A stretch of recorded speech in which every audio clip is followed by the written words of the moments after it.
जग्गू कव्वे को बाहर से चीजें खाने का बहुत ज्यादा शौक था। जब जग्गू कव्वे के पास बाहर से चीजें खाने को पैसे ना होते तो वो किसी न किसी तरह पैसे ले ही लेता। 2 मोहल्ले छोड़कर तीसरे मोहल्ले में तोता रहता था। जग्गू कव्वा तोते के पास जाता है और तोते से कहता है, तोते तोते अंकल, मुझे रानो चिड़िया आंटी ने भेजा है। रानो चिड़िया आंटी के सर में दर्द है, उसके पास दवा लेने को पैसे नहीं है, वो पैसे मांग रही है। मेरे पास सर दर्द की दवा पड़ी है, तुम वही ले जाओ और रानो चिड़िया को दे देना। नहीं नहीं तोते अंकल, रानो आंटी ने कहा था कि मैं आपसे पैसे ही लेकर आऊं।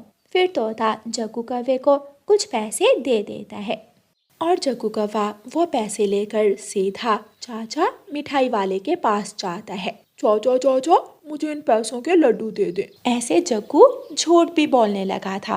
वो हर रोज कोई ना कोई नया झूठ सोचता है और झूठ बोलकर दूसरों से पैसे लेकर चीजें खाता था। जग्गू कव्वा अपनी नानो के पास जाता है।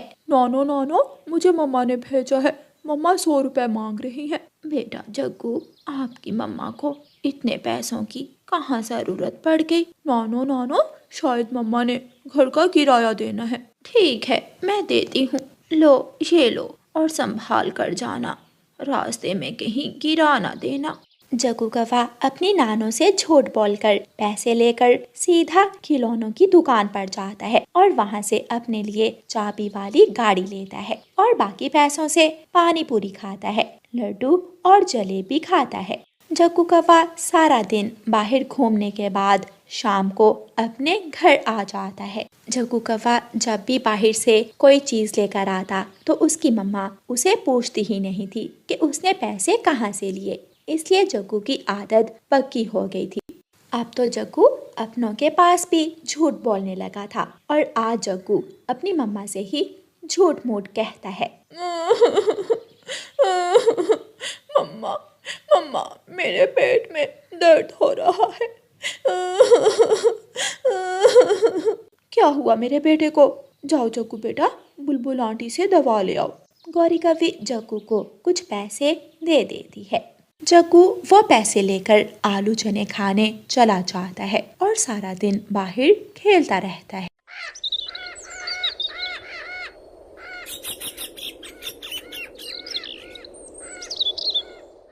अब मैं क्रिकेट बैट और बॉल लूंगा, लेकिन इतने सारे पैसे कहाँ से आएंगे? कोई बड़ा हाथ ही मारना होगा मुझे। कुछ दिनों बाद जग्गू कव्वा रानो चिड़िया के पास जाता है और रानो चिड़िया से कहता है, आंटी आंटी, मम्मा मेरी मौसी की शादी पर जा रही हैं, मम्मा आपका हार मांग रही हैं। जग्गू बेटा, क्या आपको आपकी मम्मा ने भेजा है? जी जी आंटी, मम्मा आपका हार पहनकर मौसी की शादी पर जाएंगी। रानो चिड़िया अपना हार जग्गू कव्वे को दे देती है। जग्गू कव्वा वो हार लेकर दुकान पर जाता है। चाचा चाचा, ये हार आप कितने में रखोगे? अरे ये हार तो रानो चिड़िया का है। कबूतर वो हार पहचान लेता है। चाचा चाचा, जल्दी बताओ, ये हार पहले दिखाओ मुझे। जग्गू कबूतर चाचा को वो हार दे देता है। चोरी करते हो? ये हार तो रानो चिड़िया का है, मैं अभी जाकर रानो चिड़िया से पूछता हूँ। जग्गू कव्वा वहाँ से भाग जाता है। पकड़ा गया, आज मैं पकड़ा गया, बहुत बुरा हुआ। कबूतर चाचा रानो आंटी के पास जाएगा और रानो आंटी मम्मा को बताएगी। रानो, क्या ये हार आपका है?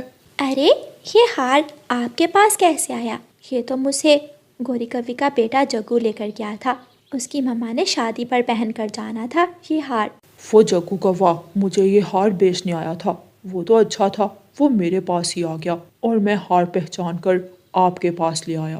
वो छोटा सा कव्वा तो बहुत ज़्यादा झूठा है, मैं अभी जाकर उसकी मम्मा को बताती हूँ। गौरी बेटी, घर का किराया दे दिया था? हाँ माँ, मैंने पिछले महीने ही घर का किराया दे दिया था, लेकिन कल मेरे पास जग्गू बेटा आया था कि आप घर का किराया देने के लिए 100 रुपए मांग रही हो। नहीं माँ, मैंने तो जग्गू को नहीं भेजा। तो फिर जग्गू इतने बड़े बड़े झूठ बोलने लगा है। गौरी कव्वी जग्गू को देखने बाहर जाती है तो रानो चिड़िया उसे मिल जाती है। रानू चिड़िया गौरी कौवी को सारी हार वाली बात बताती है। वो तो अच्छा हुआ जग्गू वो हार लेकर कबूतर की दुकान पर चला गया, वरना मेरा हार तो गया था। रानो, गलती मेरी ही है जो मैंने जग्गू पर ध्यान नहीं दिया कि वो कहाँ जा रहा है और कहाँ से आ रहा है, वो चीजें कहाँ से ला रहा है। जब शाम को जग्गू कौवा घर जाता है तो उसकी मम्मा रोने लग जाती है। जग्गू, तुमने ये सिला दिया मुझे मेरे प्यार का, और तो और तुम अपनी नानों से भी झूठ बोलकर पैसे ले आए। कितने झूठ बोलोगे, कब तक झूठ बोलोगे? क्योंकि झूठा पक्षी ज्यादा देर तक दूसरों को पागल नहीं बना सकता। मम्मा, आप रोए ना, प्लीज चुप कर जाए। मम्मा, मैं आइंदा ऐसा नहीं करूँगा। बेटा, मैं किस मुंह से दूसरों के पास जाऊं? मेरा बेटा चोर है, झूठा है, सब मुझे झूठे कौवे की माँ कहेंगे। क्या तुम ये चाहते हो कि पक्षी मुझ पर हंसे? मम्मा, मैं वादा करता हूँ कि आज के बाद मैं कभी झूठ नहीं बोलूँगा। मम्मा, सॉरी। जग्गू अपनी मम्मा से वादा करता है कि वो चोरी नहीं करेगा। अब देखो जग्गू कौवा अपने वादे पर टिक पाता है या नहीं। प्यारे दोस्तों, झूठ बोलना बहुत बुरी आदत है, इसलिए झूठ से दूर रहें। और प्यारे दोस्तों, इस कहानी को लाइक, अपने दोस्तों के साथ शेयर और चैनल को सब्सक्राइब करना बिल्कुल मत भूलना। आपका धन्यवाद। रानू चिड़िया की ऐसी कहानियाँ सुनने के लिए YouTube सर्च बार में रानू चिड़िया की कहानी लिखें या फिर ये बटन दबाकर बोलकर कहें रानू चिड़िया की कहानी।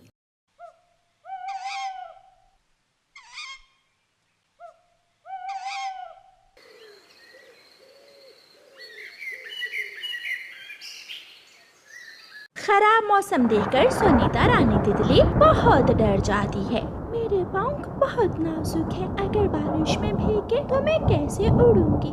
मैं मर जाऊंगी। सुनीता रानी तितली को एक छोटी चिड़िया नदी पर बैठी हुई दिखाई देती है। सुनीता तितली वहां जाती है। दोस्त छोटी चिड़िया, मेरी मदद करो, आसमान पर गहरे बादल छा गए हैं और मेरा घर भी यहाँ से दूर है, मुझे अपने साथ अपने घर ले जाओ। आप जल्दी से मेरे साथ आइए, मेरा घर पास ही है। सुनीता तितली गुड़िया चिड़िया के साथ उसके घर चली जाती है। जैसे ही वो घर पहुंचती है, तेज बारिश शुरू हो जाती है। हम समय पर यहाँ पहुँच गए, वरना मेरे पंख भीग जाते।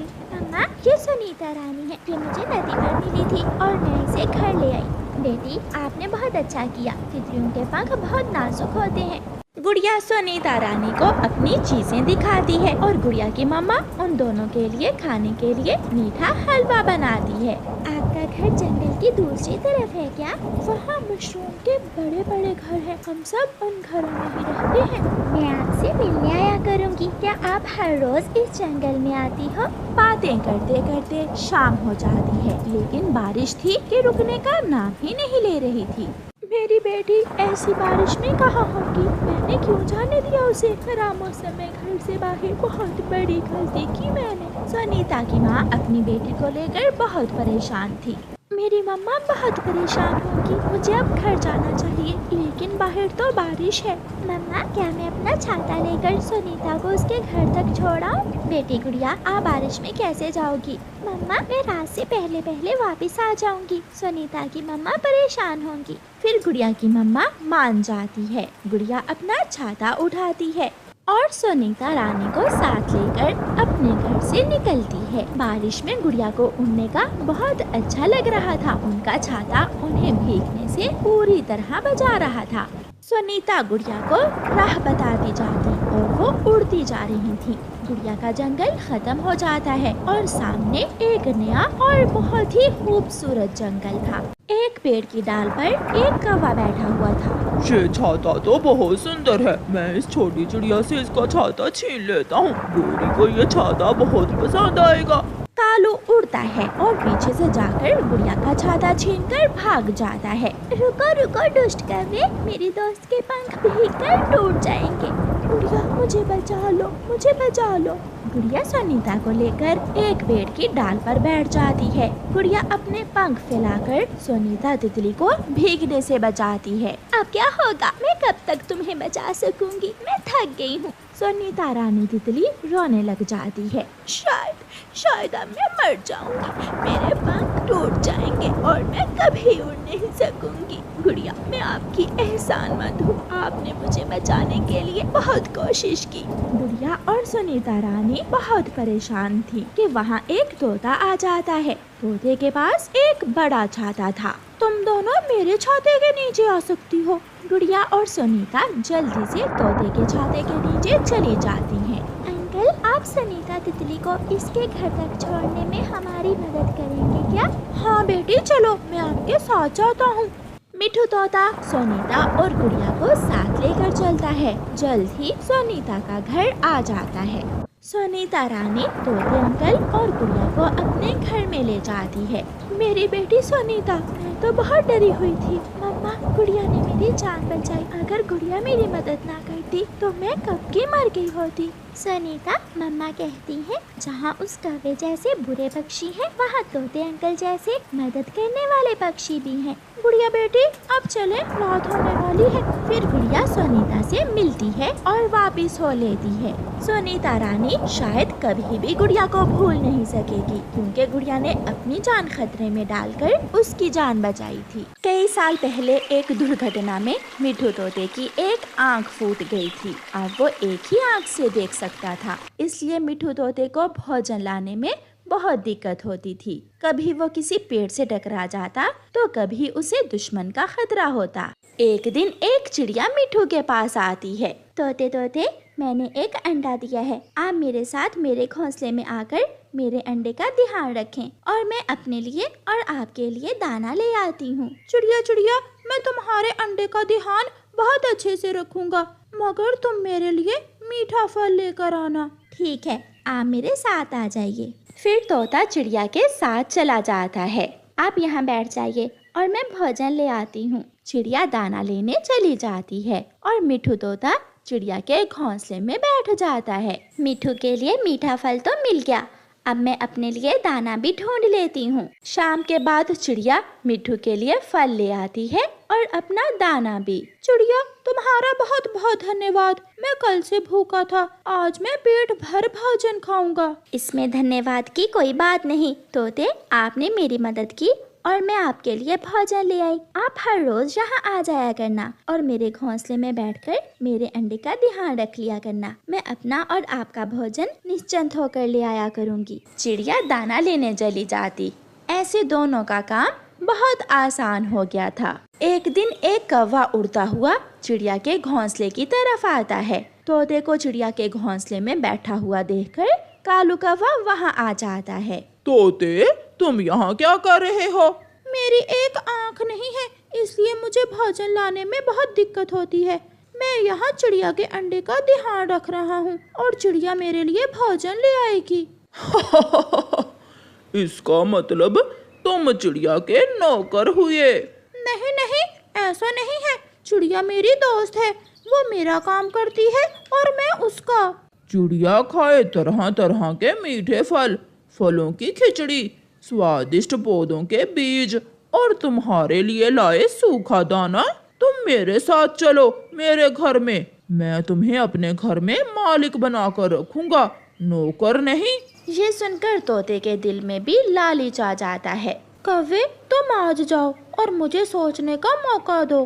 कौवा चला जाता है। कौवे की बात तो ठीक है, आखिर कब तक मैं यहाँ चिड़िया का नौकर बनकर भोजन खाऊंगा। आज मैं चिड़िया से बात करता हूँ। थोड़ी देर बाद चिड़िया भी आ जाती है। आज फिर सूखा दाना, पहले दिन तुम मेरे लिए फल लाई थी और अब हर रोज सूखा दाना। मैं नहीं खाऊंगा ये दाना। तोते भैया, जंगल में सूखे का मौसम चल रहा है, इसलिए भोजन की बहुत कमी है। बहुत हो गया, अब मेरा और तुम्हारा साथ और नहीं चलेगा। कल से मैं नहीं आऊंगा, तुम जानो और तुम्हारा अंडा। तोता चला जाता है और फिर दूसरे दिन तोता चिड़िया के पास नहीं आता। कालू के बच्चे, अगर आज तुम कोई काम वाली ना लेकर आए तो मैं तुम्हारा सर फोड़ दूंगी। काम वाली ना भी मिली तो आज मैं एक काम वाला जरूर ले आऊंगा। एक तोता है जो तुम्हारे बर्तन भी धोएगा और झाड़ू भी लगाएगा। कौवा घर से निकलता है और एक आंख वाले तोते के पास चला जाता है। तोते, क्या सोचा है? मैंने फैसला कर लिया है, मैं तुम्हारे घर में जाकर मालिक बनकर रहूंगा। अब मुझसे और चिड़िया की नौकरी नहीं होगी। ऐसे धोखा देकर कालू कौवा तोते को अपने साथ अपने घर ले जाता है और घर जाकर तोते के पंख काट देता है। तुमने मेरे पंख क्यों काट दिए? एक आंख वाले तोते, ताकि तुम उड़कर कहीं जा ना सको और मेरे घर के काम करो। चलो अब जल्दी से मेरे बर्तन अच्छे से धो दो और फिर बाद में झाड़ू पोछा भी लगाना है। नौकर तोते। तोता बहुत पछता रहा था क्योंकि उसने कौवे के पीछे लगकर एक अच्छे दोस्त को खो दिया था और अब हमेशा हमेशा के लिए कौवे का नौकर बन गया था।